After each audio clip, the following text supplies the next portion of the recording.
Vous savez que nous avons l'habitude au séminaire de ne pas nous cantonner au Moyen-Âge, une époque qui est par nécessité celle concernée par le cours, mais que très souvent j'essaye, s'ils ont la bonté d'accepter, d'inviter les personnes dont l'œuvre ou les préoccupations correspondent au thème du cours, mais à une toute autre époque ou dans une toute autre perspective. Alors du coup, peut-être que je n'invite pas assez de médiévistes. Une dame vient de me reprocher de ne pas faire venir cette année André Vaucher, mais j'ai déjà fait venir André Vaucher, qui est gentil, un ami cher et plein de bonne volonté, mais enfin qui non plus ne viendrait pas constamment. Voilà. Mais enfin, parce que oui, il a eu dans le dernier Figaro littéraire, une page entière, un article magnifique à propos de son Catherine de Sienne, son dernier livre, qui est un très beau livre, où il tire vraiment le maximum de Catherine de Sienne, qui n'est peut-être pas une femme qu'on aimerait voir tous les jours, mais dont le... Et je vous recommande surtout tout ce qu'il a fait sur la religion des laïcs, enfin au Moyen-Âge, qui est son grand thème, et son grand livre sur Saint François d'Assise, il y a quelques années, qui a croulé sous les prix, et qui est vraiment... Enfin bon, je ne vais pas perdre du temps à vous expliquer pourquoi, mais c'est un livre, à tous égards, admirable, de science, d'intelligence et de tact, parce que ce n'est pas facile de parler de François d'Assise. Bon, mais là, nous ne parlons pas de François d'Assise, c'est M. Laurent Chalumeau. Pourquoi M. Laurent Chalumeau, qui est un romancier abondant et passionnant, qui est un scénariste. Alors, je n'ai pas vu tous les films. Donc, mais non, mais alors j'en ai un. Moi, je voudrais voir Total Western. Oui, alors à la rigueur. Total Western. Et alors, c'est ça. Bon. Et qui est un dialoguiste. Enfin, bon. Et alors, pourquoi invité-je M. Laurent Chalumeau, qui a eu la gentillesse de venir, alors que c'est vraiment chez les vieux profs? Parce que il a écrit, c'est le premier roman que j'ai lu de lui, mais c'était le dernier. J'avoue que je n'ai pas suivi sa production depuis le début. J'ai lu Kif l'an dernier, Kif paru chez Grasset l'an dernier, avec une admiration sans borne. Et j'ai vu d'ailleurs que Laurent Chalumeau poursuivait dans une veine qu'il avait déjà commencé à exploiter, parce qu'ensuite j'ai lu un autre roman qui s'appelle Bonus, et Bonus m'a paru comme une première répétition de Kif, où on trouvait déjà bien des éléments qui font l'intérêt de Kif, mais moins ce qui fait que je peux me permettre d'inviter Laurent Chalumeau à ce séminaire en relation avec le thème « Parler aux simples, parler des simples », Bonus ne pousse pas jusqu'à la même perfection, ce qui fait de Kif un roman, enfin on emploie génial à toutes les sauces, mais enfin vraiment un roman pour lequel j'ai une admiration sans borne. Voilà. C'est que, je ne veux pas déflorer ce roman en le racontant, mais ça se passe sur la Côte d'Azur avec des personnages appartenant à différents milieux en bordure du milieu. Il y a le personnage normal est un ancien CRS, mais qui se trouve diriger une boîte de nuit, mais il y a aussi, puis alors il y a un neveu ou un cousin de Ben Laden qui parle français avec l'accent suisse parce qu'il a été élevé dans un pensionnat suisse, mais il se fait appeler Monsieur Bin Laden parce que c'est gênant de s'appeler Ben Laden.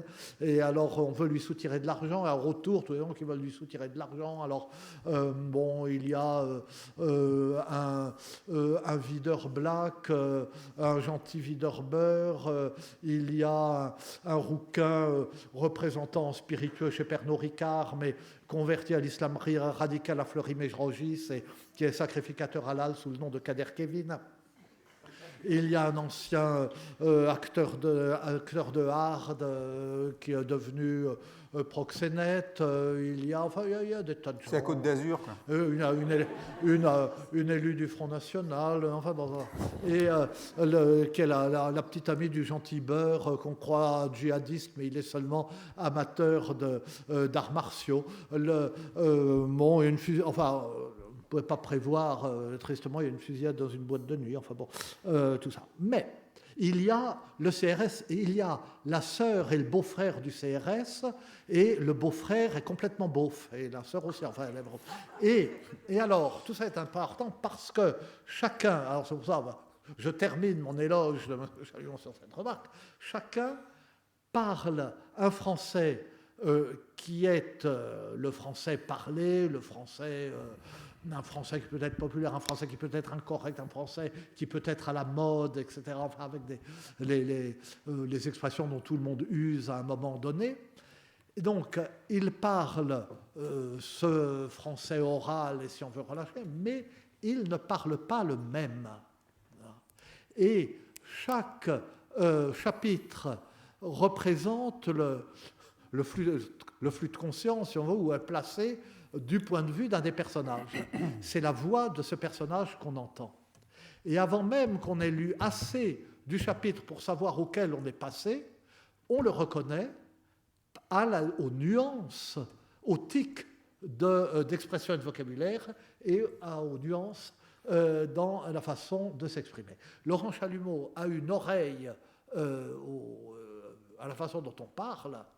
Alors on dit, mais de minuscules fautes de français. Mais on se dit, mais c'est pourtant vrai, tout le monde dit comme ça. Ou les gens disent comme ça. C'est une merveille. Bon. Mais enfin, tout ce que je peux dire, c'est mon enthousiasme. Et pour le remercier d'être venu, parce que, bon, c'est... Ça vaut mieux qu'une tarte dans la gueule comme invitation. Quand même. Oui, c'est ça, oui, voilà. Mais enfin, bon. Et voilà. Et c'est à lui. J'adorerais pouvoir me passer de ça, mais bon, il faut connaître ses limites. Donc la série de cours de Michel Zinc s'intitule « Parler au simple, parler des simples ». Pour ma part, quand il a fallu donner un titre pour annoncer un peu la couleur de ce que j'allais vous raconter, j'ai proposé « Naturel et vraisemblance », parce que j'ai l'impression que cette invitation, et ce que vient de dire Michel Zinc me le confirme, j'ai l'impression que je dois cette invitation à des années et des années de réflexion et, disons-le, de travail sur justement ces deux notions, le naturel et la vraisemblance. C'est pourquoi, si vous voulez bien, je vais essayer de vous raconter comment j'en suis arrivé à faire parler les simples et à parler des simples avec assez de naturel et de vraisemblance pour attirer l'attention de Michel Zinc. Pour ça, il m'aura fallu pas loin de 30 ans et la rencontre avec l'œuvre de 3 auteurs, si bien que, plutôt que des miens, ou plutôt au contraire pour éclairer et expliquer les miens, c'est de ces livres-là dont j'aimerais vous parler. Le premier de ces livres, et quand bien même il n'était pas au programme, je l'ai lu lorsque, sur un malentendu et à la suite d'une mauvaise orientation, j'ai enchaîné une hypocagne et 2 cagnes. En l'occurrence, les dates sont importantes, car mon passage en prépa s'étale entre 1978 et 1980. Des années qui constituent un petit peu la queue de comète ou les arrêts de jeu de cet avatar du structuralisme qu'a constitué ce qu'on appelait alors la nouvelle critique, ou aussi parfois le tel-quelisme, courant dont il ne s'agira certainement pas de critiquer en ces lieux. Mais bon, n'est pas Roland Barthes ou Gérard Genette qui veut, et dans les années 70, leurs intuitions géniales ont pu déboucher sur des déviances dévoyées et mal digérées. Ce n'est pas moi qui le dis, c'est Tzvetan Todorov, l'un des animateurs du club à l'époque, qui a depuis publié une sorte de mea culpa effaré en mode « Dieu m'est témoin que nous n'avions pas voulu ça ». En gros, pour rafraîchir les mémoires, on avait décrété la fin du roman à peu près aussi hâtivement qu'on a plus tard annoncé la fin de l'histoire. On était au-delà de l'ère du soupçon, on était dans l'ère de la suspicion, donc des suspects, et comme de juste en régime totalitaire, les suspects étaient coupables. Alors, ce n'était pas la fiction dans son ensemble qui était mise en accusation, c'était uniquement une de ses variantes, le roman réaliste ou naturaliste tel qu'il avait pu prévaloir au XIXe siècle. À travers lui, plus précisément, c'est l'idée même de vraisemblance qui était remise en cause, c'est-à-dire le principe même de ce que les anglo-saxons appellent la suspension temporaire de l'incrédulité, ou qu'en France on appelle le pacte narratif. Pacte narratif qui en Occident est devenu implicite, mais qui se conclut, dit-on, de façon rituelle dans d'autres cultures. Ainsi, à l'époque, justement, quand j'étais étudiant, j'avais lu que, et là je vais vous faire voyager, vous vendre du rêve, dans les caravansérails afghans, le soir, au coin du feu, au moment de se faire une bonne soirée tradition orale entre hommes, non, monsieur Decaune, ce n'est pas des talibans qui se turlutent, c'est des nomades qui se racontent des histoires. Donc, en fumant du hashish local, dans ces caravansérails, donc la coutume prévoyait qu'en préambule, le premier des orateurs de la veillée dise aux autres « Je vais vous dire un conte ». Les autres étaient censés répondre en chœur « Bien entendu », en afghan. Donc je vais vous dire un conte, bien entendu, tout n'y est pas vrai, bien entendu, mais tout n'y est pas faux, bien entendu. Tout le monde était prévenu, personne ne pouvait plus venir râler, et le récit pouvait alors commencer. Et donc dans les années 70, et singulièrement vers leur fin, dans les cercles universitaires, on considère qu'après Proust, après Joyce, après Freud, après Céline, après Auschwitz aussi, le roman réaliste a atteint son degré d'incompétence. Donc Proust, Joyce, Freud, et puis bien sûr André Breton, qui dans le manifeste du surréalisme citait Paul Valéry, lequel lui aurait un jour assuré qu'il se refuserait toujours à écrire une phrase aussi nasbrock que, je cite, « la marquise sortit à 5 heures ». Pauvre marquise devenue depuis l'exemple type de la phrase stock, gratuite, hors sol, véreuse, totalement dénuée d'urgence et d'authenticité. Bon.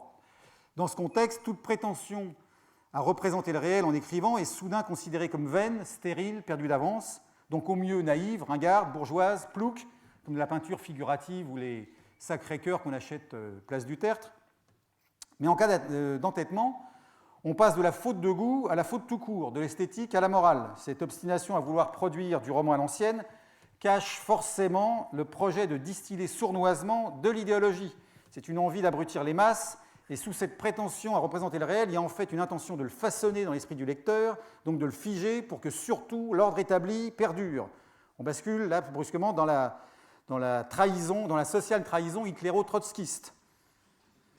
À des titres divers, tout ça est vrai, ou a pu l'être, ponctuellement.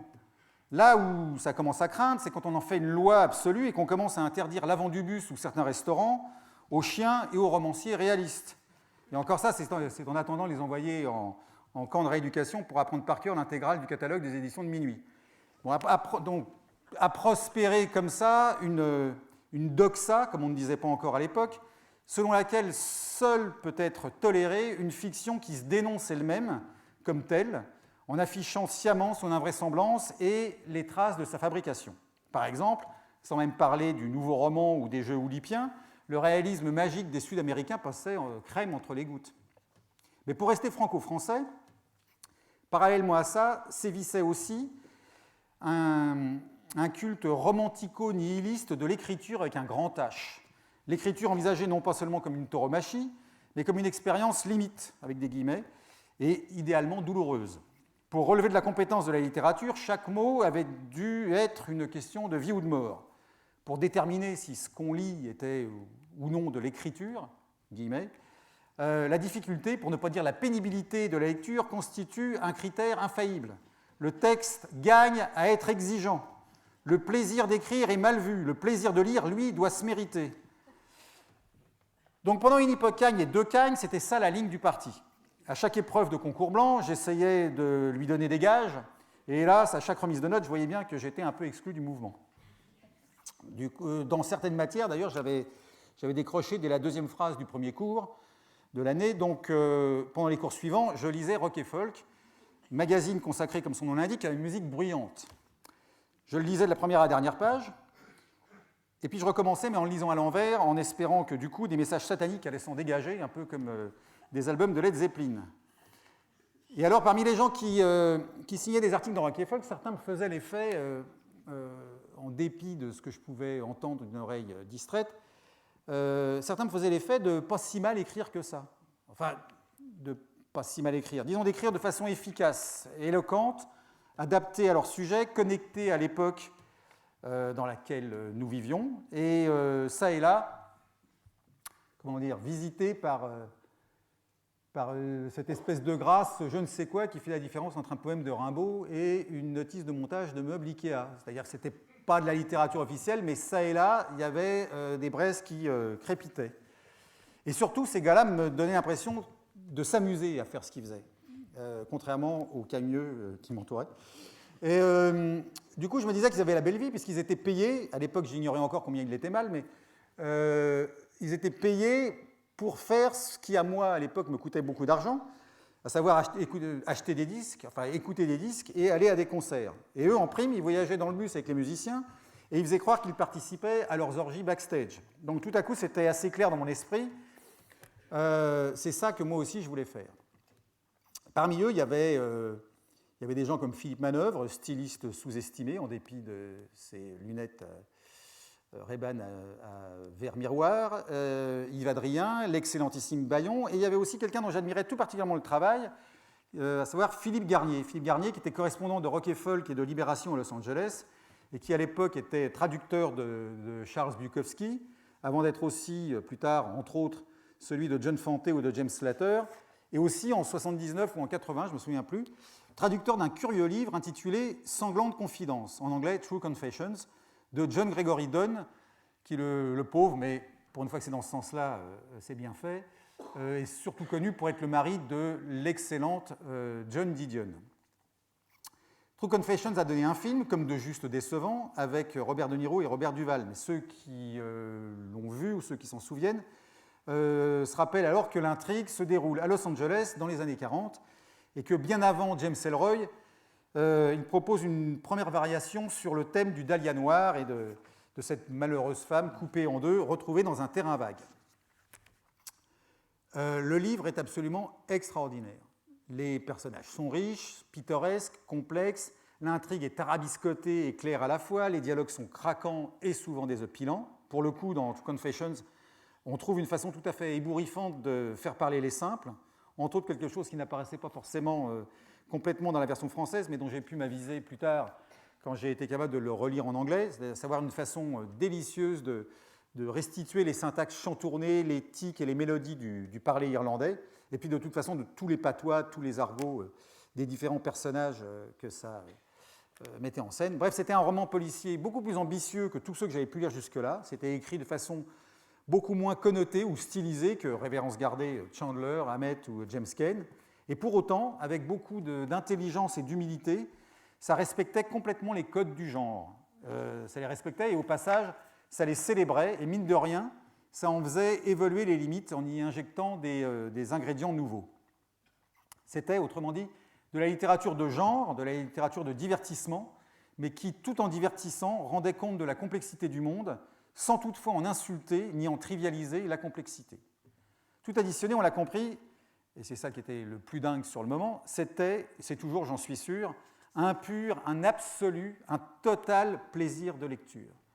Du coup, bien plus que l'envie paresseuse et évasive de travailler à Rock et Folk, parce que ça avait l'air moins chiant qu'un cours de philo, ou du moins plus dans les cordes de mon pauvre entendement, ce livre, True Confessions, a constitué, là pour le coup, un chemin de Damas, une épiphanie, ou pour le dire de façon moins biblique, simplement un déclic.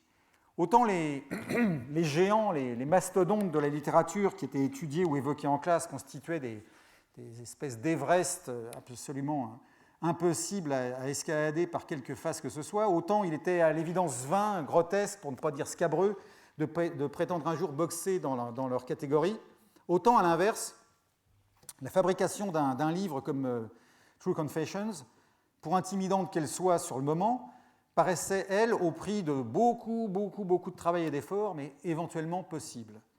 L'idée d'essayer de procurer un jour à autrui un plaisir comparable à celui que je venais de prendre me paraissait des plus nobles, me paraissait être un beau plan de carrière, un beau métier. Et comme métier, contrairement à celui de génie ou de géant de la littérature, un métier éventuellement à m'apporter. Alors à m'apporter, pas tout de suite, à l'évidence, parce que j'avais 19 ou 20 ans, donc raconter la complexité du monde à 19 ou 20 ans, il faut attendre un petit peu, mais donc avant ça, il allait falloir essayer de rentrer à Normal Sup, faute de pouvoir rentrer à Rock et Folk. Fort heureusement, j'ai un ange gardien, et c'est tout l'inverse qui s'est produit. Dans sa sagesse infinie, le videur à l'entrée de Normal Sup m'a refoulé par 2 fois, et je me suis vite retrouvé, non pas à rue d'Ulm, mais rue Chaptal, là où Roquefolk avait ses bureaux à l'époque. Et en y entrant, en 1981, j'avais toujours True Confessions en tête, et l'idée qu'il y avait plein de choses à faire avec les codes de la littérature de genre. Mais je savais aussi qu'il allait d'abord falloir que je m'aguerrisse et que je me forme. Pour ça, le rock me paraissait à l'époque le terrain idéal. Il y avait tout dans le rock. Il y avait le sexe, la drogue, la violence, mais aussi le sacré et le capitalisme, Dieu, le diable, tout ça. C'était sauvage, c'était shakespearien, c'était parfait. Donc je fais ça pendant 1 an en France, puis aux États-Unis, où je pars m'installer en 1983, comme correspondant de Rock et Folk, entre autres, puis plein d'autres gens ensuite. Et toujours avec l'idée, un peu pathétique, mais obstinée, d'écrire un roman un jour. Sur quoi ? Sur le moment, je ne sais pas encore, mais je me dis qu'à moins d'être vraiment demeuré, en voyageant aux États-Unis et en traînant dans les arrière-cuisines de l'industrie du divertissement, c'est bien un diable si je ne trouve pas matière à un premier roman. Et là, en 87, deuxième choc, la lecture de la première fiction du chef de file de ce qu'on appelait le nouveau journalisme, à savoir Tom Wolfe. Bien mieux que Jay McInerney, ou du moins de façon beaucoup plus globale, Le bûcher des vanités, puisqu'il s'agit de lui, fournit le roman du New York des années 80. Là aussi, ça a donné un film merdique, mais le livre, lui, réussit à choper en temps quasi réel, enfin du moins au moment de sa parution, son époque et son environnement. Tout y est, les yuppies, Wall Street en roue libre, l'immobilier hystérique, les magouilles de Reagan, les crispations raciales, l'hédonisme échevelé, tout y est, et plus vrai que nature. Et pour ma part, sur le moment, je trouve ça d'autant plus gonflé et fortiche que, à rebours des critères européens auxquels j'ai été exposé pendant mes dissuasives et inhibantes études supérieures, je vois l'auteur qui, tout honte bu, rend justice à sa ville et à son temps, je le redis, en temps réel, comme Dickens avait pu le faire pour Londres, ou Balzac avec le Paris qu'il avait sous les yeux. Par exemple, je me souviens d'avoir été très troublé en lisant le roman, de reconnaître mon quartier, de reconnaître des restaurants où j'allais, troublé et excité par ce que j'identifiais comme effet de réel, comme disait Barthes. Oui, monsieur Lescure, je sais. En français usuel, on dit petit détail qui fait vrai et en dehors la méfiance. Mais Barthes, lui, disait effet de réel. Et comme effet de réel, excusez-moi, pardon, mais ça marchait du feu de Dieu. De façon subliminale, on se disait, puisque ça, c'est exact, à savoir la couleur des sièges du restaurant ou l'emplacement du bar, du coup, on se disait aussi que le reste exact devait l'être aussi. Et par ailleurs, on savait gré à l'auteur d'avoir fait le déplacement et d'être venu voir, plutôt que de s'en être remis au pouvoir et à la paresse de son imagination. Donc ça aussi, ça inspirait sourdement confiance. Donc il y avait une prime, disons ça comme ça, à la déambulation en extérieur.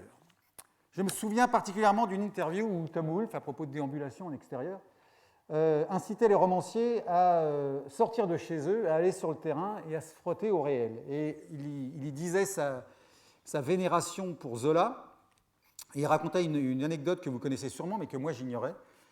Je vais vous dire un conte. Non, là, tout y est vrai, ou du moins tout est censé être vrai. C'est Zola en redingote, avec l'orgnon et la vallière, et peut-être même des guêtres sur ses chaussures, qui va dans les corons en repérage pendant la préparation de Germinal. Donc il est là, on lui colle un casque sur la tête, qui doit lui donner l'air à peu près aussi con qu'à un président qui visite une usine de traitement de poulet surgelé. Il descend au fond du trou avec les mineurs, et une fois au fond de la mine, il voit de gros chevaux de trait. Et donc il s'étonne et il demande aux mineurs comment ils ont fait pour descendre de si gros chevaux en se servant d'une si petite nacelle par un puits aussi étroit. Et on lui explique que non, pas du tout, les chevaux descendent, mais quand ils sont tout petits, encore à l'état de poulains, et puis qu'ils grandissent et atteignent l'âge adulte au fond de la mine. Et là, Zola remarque que le cheval est aveugle. Alors il dit, ah bah oui, forcément, qu'est-ce que vous voulez, monsieur Zola, être tout le temps dans le noir, comme ça, fatalement, ou très vite, il perd de la vue. Évidemment, lui, un sort aussi funeste, une telle cruauté envers les animaux, lui inspire une analogie avec les enfants de mineurs qui descendent avec leur père avant même d'avoir atteint l'âge de se raser. Et c'est typiquement le genre de détail qu'il n'aurait pas trouvé en bibliothèque ou sur Internet. Et donc, c'est en se servant de ça que Tom Wolfe incitait les gens à aller voir dehors s'il y était, conseil qui n'est pas tombé dans l'oreille d'un sourd, puisque moi qui étais pourtant, je vous assure, un intervieweur timide et un reporter poltron, ce qui au départ peut faire l'effet d'être une contre-indication pour le métier de journaliste, mais c'est vrai, chaque prise de rendez-vous, chaque pseudo-enquête, enfin c'était pas le Watergate, hein, je vous rassure, mais chaque investigation avec un petit i, c'était une mini-victoire sur moi-même, mais tant pis. Les exhortations de Tom Wolfe, le plaisir pris à lire Le bûcher des vanités, puis aussi ce que je pouvais constater à chaque fois que je me faisais violence, m'a conforté dans la conviction qu'il fallait toujours aller voir, qu'on ne revenait jamais bredouille, qu'il fallait toujours repérer et que rien ne valait le terrain pour un roman comme pour un article. Et comme terrain, après tout, pourquoi pas le ici et maintenant, pourquoi pas son pâté de maison qui, par une espèce de transmutation ou transfiguration quasi eucharistique, soit dit sans blasphémer, une fois comment dire, traité et transformé avec des mots, développait et révélait une deuxième existence et une capacité fictive qu'on ne lui soupçonnait pas en allant acheter sa baguette ou un six-pack de bière. Voilà. Donc, True Confessions de John Gregory Dunne, premier choc, Bûcher des vanités de Tom Wolfe, deuxième choc. Et pour parachever tout ça, il a fallu aussi, j'ai presque envie de dire surtout, un troisième larron. Et là, ce n'est pas juste un livre, c'est l'ensemble de son œuvre. Mesdames, Messieurs, Elmore Leonard. Gorgée d'eau.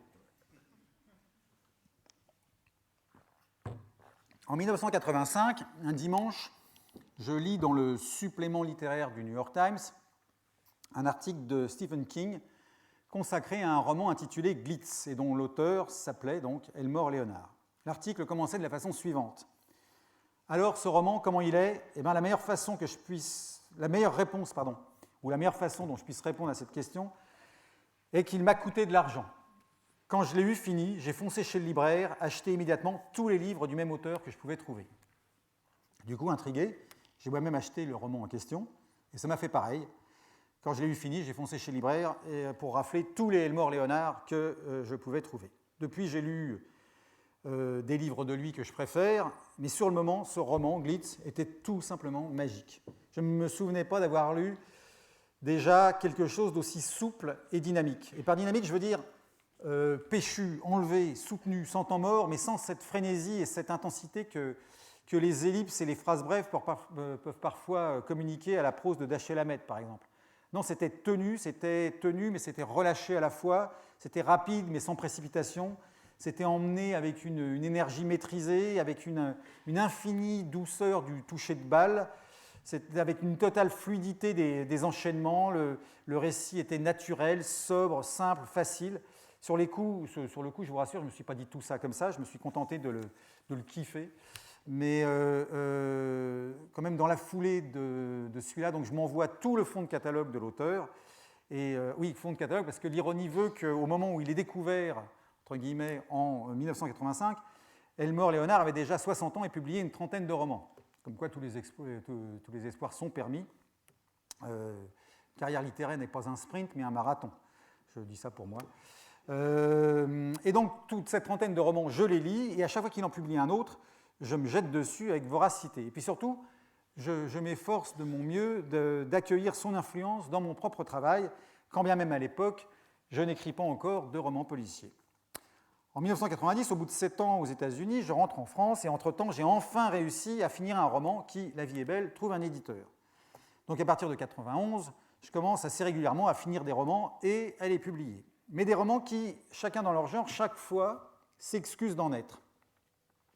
Chaque fois, affichent clairement qu'ils ne sont pas dupes d'eux-mêmes et qu'il n'est pas question de s'abaisser à conclure le fameux pacte narratif afghan, le bien entendu, et passe-moi le joint, dont je parlais tout à l'heure, ni de demander à qui que ce soit de suspendre, fût-ce momentanément, son incrédulité. C'est comme si je continuais à donner des gages de peur qu'un prof de cagne ou l'un de mes anciens condisciples, ceux qui avaient des bonnes notes, ne viennent me regarder avec mépris en disant « Pouat, c'est du roman réaliste ». Et ça ne m'empêche pas de continuer à lire Elmore Leonard, à essayer de m'en inspirer du mieux que je peux, mais les livres que j'écris ne reflètent pas autant que je pourrais le souhaiter sa bienheureuse influence. Et pourtant, je vous assure, je relis ces livres pour essayer d'en percer le code, pour en comprendre le mécanisme. Comme un boxeur, je fais du sac avec ces bouquins, en espérant qu'à force de taper dedans, le cuir va se fendiller et que le sable va s'échapper et que vont filtrer quelques-uns de ses secrets. Alors à force, je réussis à identifier certains de ces trucs.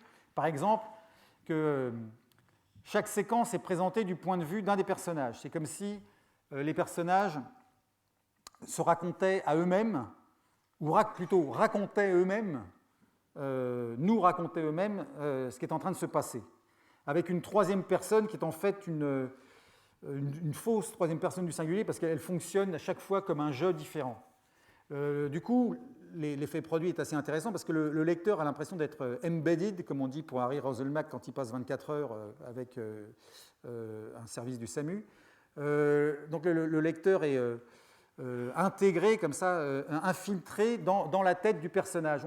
On vit la séquence à travers ses yeux et surtout à travers ses mots.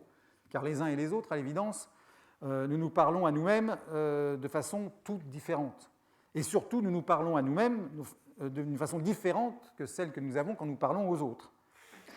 Et donc, par exemple, si on doit retranscrire de façon réaliste, s'agissant de gens simples, la façon dont ils se parlent eux-mêmes, ça proscrit automatiquement les conjugaisons trop précieuses et trop raffinées.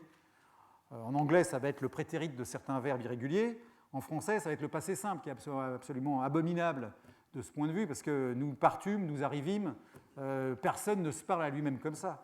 Donc il faut trouver des solutions pour ne pas les utiliser. Chez Elmore Leonard, l'une de ces solutions passe par un usage tout à fait particulier du participe présent. Participe présent qui très souvent vient, et de façon très fructueuse, à mon sens, vient remplacer les verbes conjugués et produit, alors même que l'histoire est racontée au passé, une accélération plus vive encore que si c'était du présent de narration. Cette accélération, ce dynamisme, il s'explique très bien dès lors que le participe présent, le bien nommé, parce qu'il fait effectivement participer le lecteur et au présent, à ce qui est en train de se passer, le participe présent, donc, c'est le verbe, mais exonéré de la lourdeur des procédures sémantiques que déclenche la conjugaison. On n'est pas dans l'être, on n'est pas dans le néant non plus, on est dans l'étant, qui est une sorte d'état intermédiaire.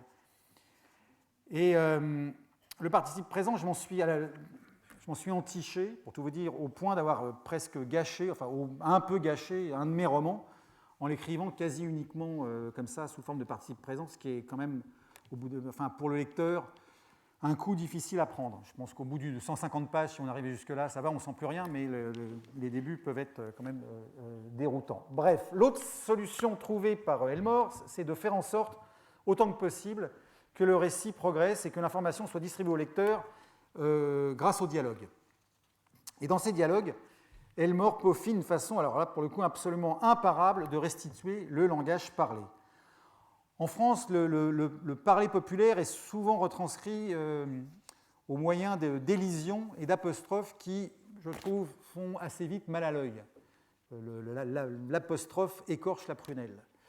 Elmore, lui, nous épargne ces inconvenances typographiques et juste se dispense d'insérer certains mots, ceux que le locuteur avale et que, du coup, notre oreille n'entend pas. Sauf que dans la vie de tous les jours, on ne prête pas forcément attention au fait qu'il y a des choses qu'on ne prononce plus depuis belle lurette ou qu'on n'entend pas. On les reconstruit inconsciemment. Mais si on retranscrit la partition exacte de ce qu'on dit et de ce qu'on entend, là, subitement, ça produit à nouveau un effet de réel ou de vérité tout à fait saisissant. Alors, évidemment, la grammaire en prend un coup, mais la vérité y gagne. Parce que, comme dirait Blaise Pascal, il y a des fois où il faut dire « je suis sur Paris en ce moment », et d'autres fois où il faut dire « je suis sur la capitale du royaume ». Voilà. Et donc j'étudie, je vous disais, très, très méthodiquement les livres d'Elmore pour m'imprégner de ces méthodes, et je suis aidé dans cette coupable entreprise quand en 2001, il participe à une série d'articles que le New York Times commande à divers écrivains en leur demandant de parler de leur travail. Et là, l'article que rend Elmore consiste en 10 règles d'écriture qu'il se félicite d'observer. Sur les 10, je ne suis pas un peu fier de le dire, j'en avais identifié un peu plus de la moitié, mais elles sont bien sûr encore plus évidentes si c'est formulé par lui. Et en voici quelques-unes. Par exemple, ne jamais commencer une histoire en disant le temps qu'il fait. Éviter les prologues, ils ne servent à rien. Mollo sur les points d'exclamation. N'utilisez pas d'autre verbe que le verbe dire pour lancer le dialogue. N'employez jamais d'adverbe pour nuancer le sens du verbe dire. D'ailleurs, n'employez jamais d'adverbe. Dispensez-vous d'écrire les passages que le lecteur va certainement sauter. Ce sont ceux qui vous prendront le plus de temps. Ça, c'est tellement vrai, mais tellement vrai. Et là, parce que là, il explique, par exemple, il dit, quand on voit un gros paragraphe de prose bien compact, bien étouffe chrétien, on est tenté de le sauter et d'aller direct à la suite, alors qu'on ne saute presque jamais de ligne de dialogue. C'est QFD. Surtout, après avoir énuméré ces 10 règles, il énonce son 11e commandement, celui qui résume tous les autres, et qui est « Si ça fait écrit, je le réécris ». Pourquoi, me direz-vous, cette hantise que ça fasse écrit? Eh bien, rappel, parce que nous sommes censés être dans la tête des personnages et vivre les événements avec leurs mots. Voilà pourquoi le passé simple est proscrit, et le plus que parfait du subjonctif, donc. Tant et si bien qu'à force de laisser la main et la parole aux personnages, on voit bien que tout ce dispositif, en fait, n'a qu'un but, c'est de consommer la disparition du narrateur omniscient, expurger le texte de toute trace de l'auteur, quand il viendrait malencontreusement s'interposer entre l'action et le lecteur. Ces traces, par exemple, ce sont des verbes compliqués pour lancer le dialogue, du type éructa-t-il ou renifla-t-elle. Si vous avez besoin de préciser qu'une réplique est éruptée ou reniflée, c'est qu'elle est mal écrite ou que vous avez mal fait votre boulot avant. Autre exemple de traces de l'auteur, les adverbes pour qualifier dire. Dire, ça n'est pas un mot, c'est un clou. C'est un boulon, mais un clou auquel on accroche une réplique. On cesse vite de le voir. Mais dans dit méchamment, méchamment, c'est une intrusion de l'auteur. Pareil, si l'auteur a besoin de préciser que c'est dit méchamment, c'est qu'il a merdé quelque part. On voit bien du coup que pour un narrateur qui souhaite disparaître, on voit bien tout l'intérêt qu'il y a d'associer le mouvement de la narration le plus possible au dialogue. Parce que le dialogue représente ce que les personnages ont en commun et ce qui n'appartient qu'à eux. L'auteur n'y a aucune part, etc., etc., etc. Disparition du narrateur omniscient, donc plus de je retiens un. De tout ça, je tire une conclusion double qui ne m'arrange pas forcément, à savoir, 1, si je veux écrire comme Elmore Leonard, il faut que moi aussi, je m'efforce de disparaître derrière mes personnages. Mais donc, 2, si je n'ai plus voix au chapitre, je ne vais plus pouvoir faire le malin, adresser des clins d'œil connivants au lecteur, essayer d'établir avec lui une espèce de complicité de bonne aloi entre gens du même monde qui savent que l'illusionnisme romanesque, à des fins de vraisemblance, est une pratique périmée, etc., etc. Enfin, tout le traumatisme enduré pendant mes humanités et mes classes préparatoires. En d'autres termes, si je disparais, je ne vais plus pouvoir m'excuser d'écrire un roman. Il va falloir assumer, prendre le risque du premier degré, et honni soit qui mal y pense. Autrement dit, il va falloir que, contrairement à Paul Valéry, et c'est là la moindre de nos différences, il va falloir que j'écrive que la marquise sortit à 5 heures. Eh oui. Donc en 2005, je m'enhardis, je me jette à l'eau, et je demande à des gens que je ne connais pas de croire à des personnages que j'ai inventés et auxquels moi-même je vais faire l'effort de croire le temps de l'écriture si je veux avoir une chance qu'à son tour le lecteur y croit, du moins pendant le temps de la lecture. Et donc je me hasarde à essayer de conclure à la loyale le fameux pacte à la con avec le lecteur. Quand je dis à la loyale, ça veut dire que je m'engage à faire ma part, c'est-à-dire à prendre le risque d'avoir l'air idiot ou balourd ou pâteau, et de faire tout mon possible pour que le lecteur marche, tombe dans le panneau, et pour qu'à aucun moment il n'y ait des warnings qui se déclenchent et qu'ils se disent « non, là, vraiment, on se fout vraiment trop de ma gueule ». Donc le pacte, c'est que je m'engage à moi me faire chier pour que le lecteur, lui, s'amuse. Et en échange, lui, il joue le jeu, il s'abandonne, comme on disait jadis d'une marquise qui cédait, mais à 5 heures, mais du matin cette fois. Ça veut dire que le lecteur, oui, donc s'abandonne, cède, mais se prête à la manipulation entre adultes consentants. Et la manipulation, ma foi, c'est comme tout, c'est technique, ou plutôt c'est des techniques. Ça s'apprend en le faisant. Je compare souvent l'écriture à la cuisine, parce que je cuisine un peu, donc je vois bien les analogies d'assemblage, de tambouille et puis d'accidents bienheureux. Mais je suis sûr que ça a aussi à voir avec l'ostéopathie, parce que je pense que, à certains égards, écrire bien, ça ne veut rien dire, enfin pour moi ça ne veut rien dire, mais écrire de façon efficace et adaptée à son sujet, ça veut sans doute aussi dire savoir où appuyer, à quel moment et avec quelle intensité. Donc, ostéopathie ou kinésithérapie. Et là, comme je disais en commençant, si le lecteur est d'accord, si le pacte se conclut, il est implicite, il est signé et paraphé avant de commencer à lire. Tout n'y est pas vrai, mais tout n'y est pas faux. Et dans ce qui suit, les 10% de pour de vrai vont servir à faire avaler les 90% de pour de faux. Les 10% de pour de vrai, c'est quoi? Ben, c'est de la mustapie, c'est de la poudre aux yeux, c'est de la verroterie pour un indigène, c'est un leurre, comme on utilise les prestigitateurs, les magiciens, ou les joueurs de bonneteau. C'est je vous endors, par exemple, avec les repérages. Tel Zola au fond de sa mine, ou Tom Wolfe à Wall Street, ou dans les tribunaux du Bronx, je vous disais, tout est repéré.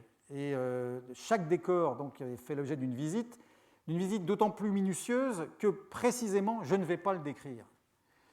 Je ne peux pas le décrire, puisque ce n'est pas moi qui vous y emmène, c'est le personnage. Or, le personnage, lui, ne va pas se décrire à lui-même un endroit qu'il connaît déjà par cœur. Les seuls détails que le personnage va noter et donc, si j'ose dire, conscientiser, donc on va retrouver dans le texte, c'est ceux qui sont nécessaires au déroulement de l'intrigue ou qui constituent une anomalie par rapport à la dernière fois qu'il a visité l'endroit. Mais c'est là la beauté du procédé, c'est quelques bribes, ces éléments épars qui vont être relevés en passant par le personnage, ils vont vous suffire à vous, lecteurs, pour vous faire votre mayonnaise et vous représenter l'endroit. Et y croire.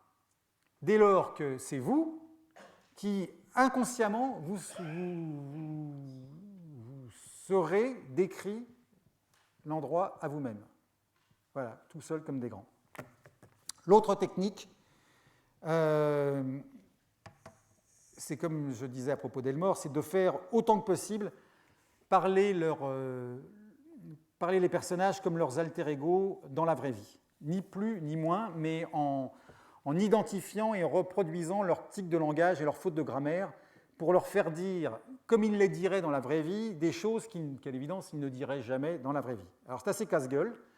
Au début, par exemple, quand j'ai commencé à écrire des romans dans cette veine en 2005, celui qui a attiré l'attention et emporté la conviction de Monsieur Zin, qui est le cinquième dans cette veine, mais donc au début, les personnages parlaient un peu tous pareil, dès lors qu'ils parlaient un peu tous comme moi, de façon encore plus caricaturale.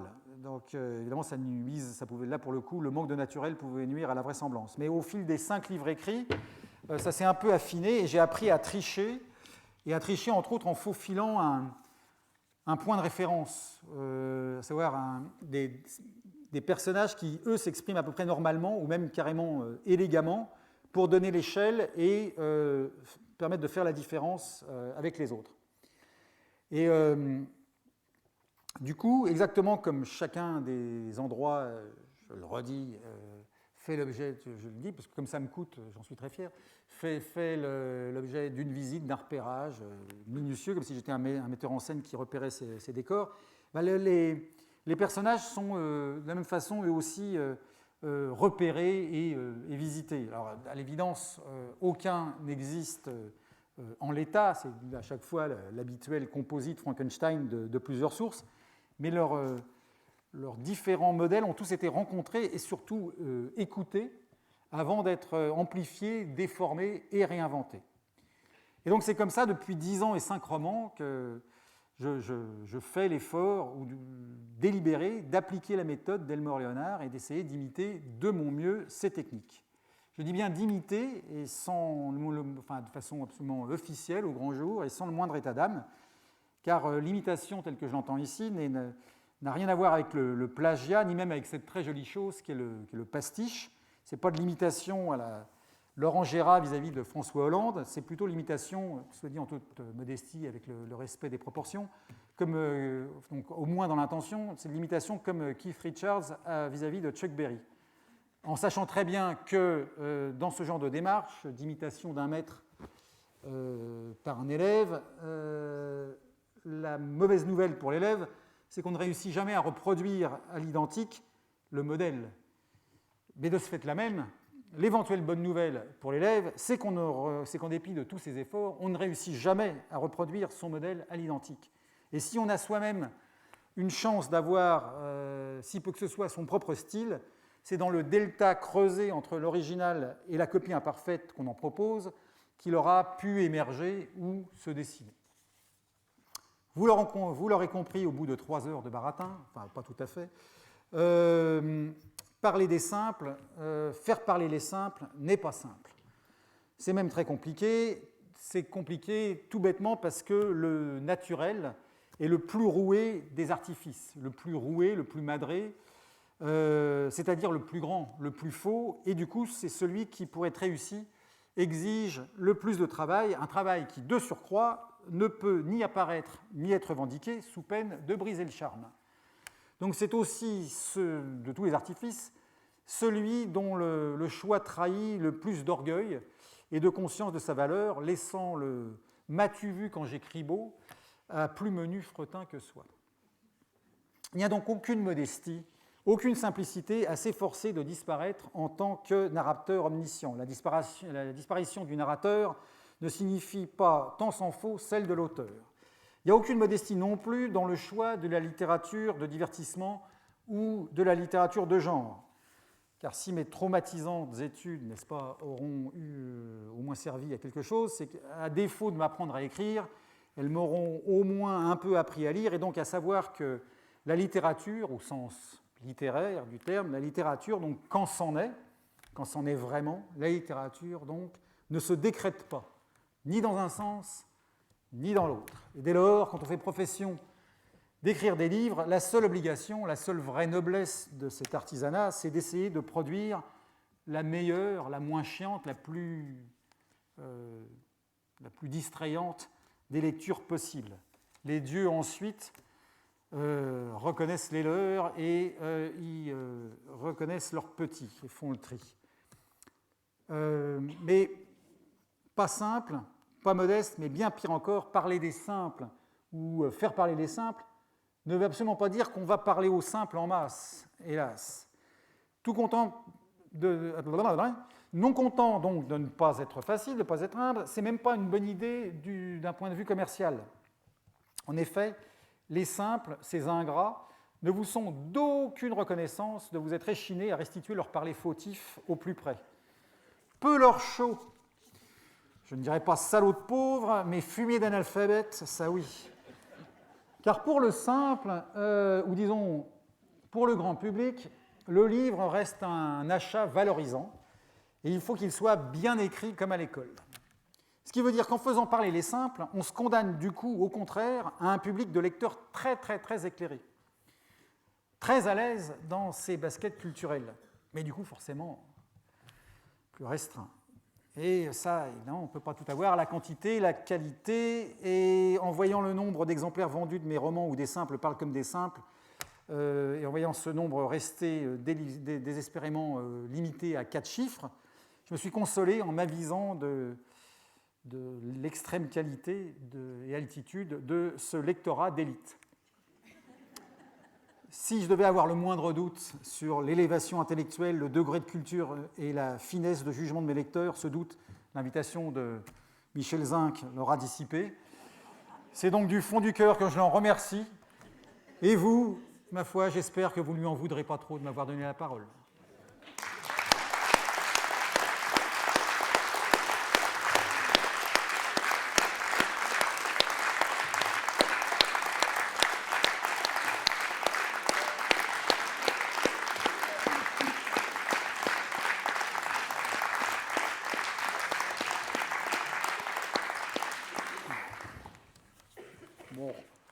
depuis 22 ans que je suis dans la maison, et pour ma dernière année, jamais nous n'avons eu un séminaire aussi enthousiasmant et des applaudissements aussi nourris. Nous, on sent peu de choses. Et je ne sais pas par où commencer. D'abord, enfin, bon, pas par là, mais je me faisais 2 colonnes, n'est-ce pas, devant ce personnage bifront, ce qui relevait du côté canial, ce qui relevait du côté folk et rock. Et alors, tiens, naturel et vraisemblance, ça c'est un titre de dissertation caniale. Et qui dément un peu le look. Le texte est écrit, ce qui est canial, mais il est écrit en très grosse police, qui montre le souci de ne pas montrer qu'on lit son texte. On a tous nos coquetteries. Ah, bah ça, oui, mais j'ai la même. J'ai coincé la même dans le truc. Bon, on verra ça après. Et ben, je ne peux pas me lever, du coup. Et voilà, une réflexion pour s'indigner, enfin, ou pour des oukases de la fin des années 70 et la proclamation de la fin du roman, mais moi j'entendais déjà ça de mon temps, mais pour aboutir à Kif, un effort, mais vraiment d'une subtilité extrême pour démonter la façon dont un roman est écrit, construit, etc., mais à propos de Elmore Leonard. Là, et voyez, je me disais, mais je n'arrivais pas à l'analyser, la supérieure... voilà, donc j'ai lu Bonus et Kif, je trouve que Kif c'est mieux. Et pourquoi est-ce mieux? D'abord parce que la différenciation entre les façons de parler des personnages est plus nette, et d'autre part, cette formule admirable, il faut des personnages qui parlent normalement, ou même élégamment, pour donner l'échelle par rapport aux autres et pour faire comprendre. Ça, c'est parfaitement fait dans Kif. Et alors, à la fin, vous avez montré, mais enfin, effectivement, les limites de mon sujet, vous avez mis le doigt sur le fait que mon sujet ne marche pas. C'était pas l'intention. C'était pas l'intention. Alors, donc, vous avez dit, c'est très très difficile de faire parler les simples. Il faut être un excellent écrivain, tandis que écrire comme m'as-tu vu comme j'écris beau, ça tout le monde peut le faire. Ça, vous avez absolument raison. Dire que, et vous avez, dans votre conclusion des avis, est vrai aussi, parler des simples, ce n'est pas du tout la même chose que parler au simple, et un lectorat simple aime un style endimanché. C'est comme pour les vêtements. Voilà. Si j'invite quelqu'un de vraiment simple à parler à mon séminaire, il ne viendra pas en veste de jean. Moi, je vais en blazer parce que je suis un être simple. Et on voit bien, enfin, j'avais connu une fois une dame, j'ai rencontré une, enfin, ne vous méprenez pas, une dame qui écrivait des harlequins. Et alors, elle disait, oh, c'est difficile. Elle-même, c'est comme dit Lénine, il faut être d'un pas en avance sur la masse, mais d'un pas seulement. Elle était à peu près au niveau de son lectorat, un tout petit peu au-dessus. Et elle me disait, oh, c'est difficile parce que il faut que ce soit bien écrit. Hein, on relit, il ne faut pas qu'il y ait de faute de français. Et voilà, et effectivement, c'est comme ça que les harlequins marchaient. Alors, au regard de mon sujet, vous vous rappelez, l'an dernier, le thème était uniquement parler aux simples gens. Voilà. Et c'était l'idée de départ, c'était que dans l'Occident médiéval, la langue vernaculaire, donc la langue populaire, en fait, la langue née sur les débris du latin parlé, est devenue beaucoup plus vite une langue littéraire que dans d'autres régions du monde, où où l'arabe, là il y a le Coran, mais l'arabe littéral reste indéfiniment l'arabe d'écriture au regard des arabes dialectaux, ou pareil pour l'hindi, pareil, etc. Et, mais il y a eu la nécessité de la prédication, de la conversion, etc. Donc, on a dû assimiler cette langue des simples assez vite pour la leur retourner. Voilà. Mais c'est dans ce sens que je le prenais. Puis ensuite, on a vu avec les sermons, tout ça, comment on s'y prenait. Et nous avons vu que dans l'effort pour parler aux simples, on essayait de parler comme les simples.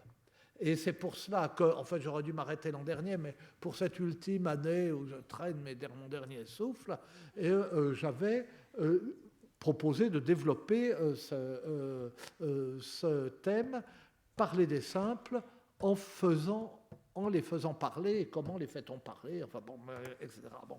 Mais fondamentalement, ça n'a rien à voir. Et c'est au contraire une dichotomie, comme nous venons de l'entendre magnifiquement.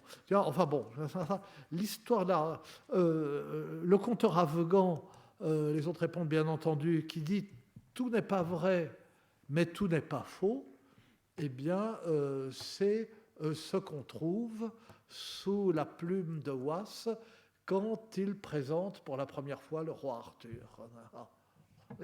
Les conteurs ont tellement tant compté, les fableurs tant fablé, qu'on est arrivé à ça. C'était ni complètement fable, ni complètement vérité, ni complètement mensonge, ni complètement vrai. Donc on faisait sans intérêt, mais enfin, ça fait comparatif. Bon. Et alors, je dis tout ça pour cacher la honte ultime que je révèle après avoir donné la parole à la salle. Vous voyez, je me couvre toujours de honte, mais alors là, c'est vrai. Car nous avons appris que le jeune Laurent Chalumeau a été en Hippocagne, puis en carré, puis cube, de 1978 à 1980. Il a donc passé le concours en 1979 et 1980. Et j'étais à l'époque au jury de ce concours. Merci, merci. Je vous dois décidément énormément. Avec un binôme avec Jean-Claude Mathieu, grand spécialiste de René Char et de la poésie contemporaine. On allait d'un heure. Mais enfin, bon, je dis n'importe quoi là, dans mon enthousiasme, et comme les apôtres à la Pentecôte, mais la salle à la parole.